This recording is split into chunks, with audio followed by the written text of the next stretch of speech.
Salut à tout le monde, je m'appelle Fred. À la base, je voulais faire une vidéo pour créer un style d'écolieu à tendance anarchiste, c'est-à-dire avec un mode de fonctionnement collectif anarchiste. Donc, je me suis mis à chercher des anarchistes dans mon Facebook, dans mon entourage. Déjà, j'ai eu du mal à trouver des anarchistes. Et quand j'ai trouvé des anarchistes, j'ai eu du mal à trouver des anarchistes qui savaient vraiment qu'est-ce que c'était l'anarchisme. Attention, je ne dis pas que personne ne sait ce que c'est l'anarchisme. Mais dans nos rangs d'anarchistes, il y a beaucoup qui pensent que l'anarchisme, c'est le bordel.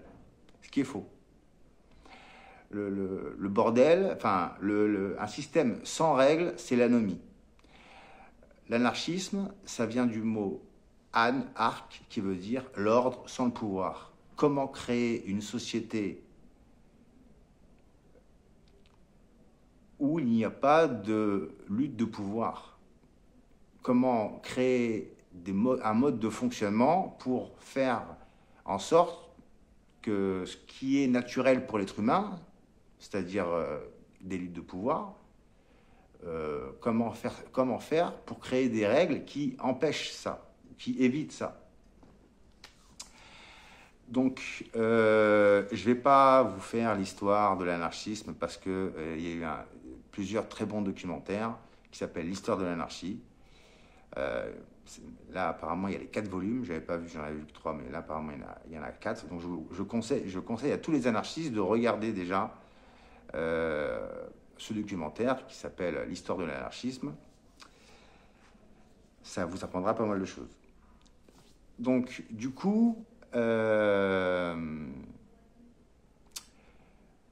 moi, j'ai beaucoup navigué dans les ZAD, les lieux de lutte. J'ai vécu 1 an à Athènes, dans le quartier anarchiste, à Exarchia. J'ai vécu 6 mois à Notre-Dame-des-Landes, enfermé par la police, séquestré par la police pendant 6 mois. Et là-bas, quand on a commencé à occuper Notre-Dame-des-Landes, on avait 2 projets. Déjà, le premier projet, c'était de empêcher ce projet inutile qui était l'aéroport de Notre-Dame-des-Landes, coché, réussi. Et le deuxième projet, c'était de créer un système, créer une façon de vivre différente, créer une manière de vie différente. Ça n'a pas réussi. On a été nombreux à essayer de mettre de l'énergie pour créer une émulsion collective qui permettait de faire des choses. Alors, on a fait des choses. Cette émulsion collective, elle a réussi parce qu'on a empêché l'aéroport de se construire avec les milliers de personnes qui ont occupé et les millions qui ont aidé, qui ont envoyé du matériel, qui ont envoyé des dons de toutes sortes. Mais on n'a pas réussi à créer un lieu meilleur que le système au niveau de notre mode de vie ou au niveau de nos interactions les uns avec les autres. Et pendant longtemps, ça restait un peu comme un caillou dans ma chaussure. Je me suis posé la question, pourquoi on n'a pas réussi? Qu'est-ce qui a fait que...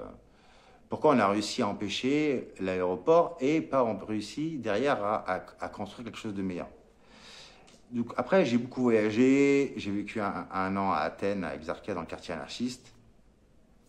J'ai vécu en Serbie, en Slovénie, à Madrid. J'ai pas mal navigué. Et là, ça fait à peu près 3 ans que je suis dans le formol, là. Et est venu comme une évidence, c'est que quand j'étais à Exarchia, il y avait plein de squats différents, anarchistes, communistes, les Kurdes, tous les révolutionnaires, les islamistes, tous les révolutionnaires. Vraiment, c'était... Beaucoup m'ont dit que Exarchia, c'était un quartier anarchiste. Moi, je l'ai vu plutôt comme un quartier révolutionnaire, géré à l'époque où j'étais par les anarchistes. Et ils avaient beaucoup de règles, ils étaient très divisés, enfin très... Ouais, divisés, les uns, les communistes d'un côté, les anarchistes de l'autre, les Kurdes là-bas, machin de ça. Et en fait, je me suis rendu compte que c'est ça qui faisait qu'ils arrivaient à gérer un lieu ensemble sans vraiment être ensemble. C'est-à-dire qu'ils protégeaient Exarchia ensemble, entre guillemets, mais ils ne vivaient pas ensemble, ils ne s'organisaient pas ensemble. Parce que c'est à Notre-Dame-des-Landes et dans tous les autres ZAD, on a essayé de créer des lieux de vie révolutionnaires, avec tous les révolutionnaires, sans se demander qui est qui, ou même sans savoir qui est qui. Moi, pendant longtemps, on m'a dit, t'es quoi? T'es anarchiste, t'es communiste? Pendant longtemps, je ne savais pas ce que j'étais, parce que je ne m'étais pas vraiment posé la question. Je ne trouvais pas ça important. Et en fait, je m'aperçois que c'est primordial. Je m'aperçois que si on veut créer un lieu collectif où on vit ensemble, où on s'organise ensemble, il faut avoir le même mode de fonctionnement collectif. Je rappelle que l'anarchisme, comme le communisme, le capitalisme, l'islamisme, le maoïsme, c'est des systèmes politiques d'organisation collectif.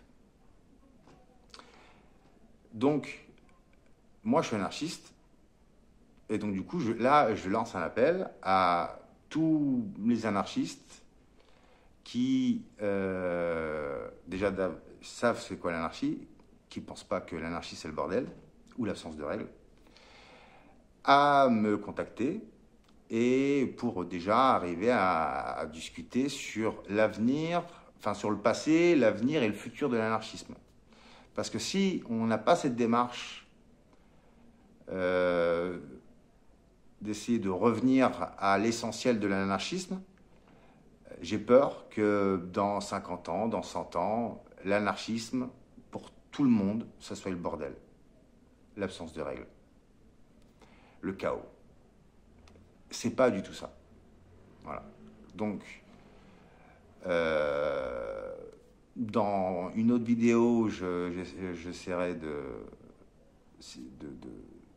vous dire si comment dire, si ma bouteille à la mer a été récupérée par quelqu'un.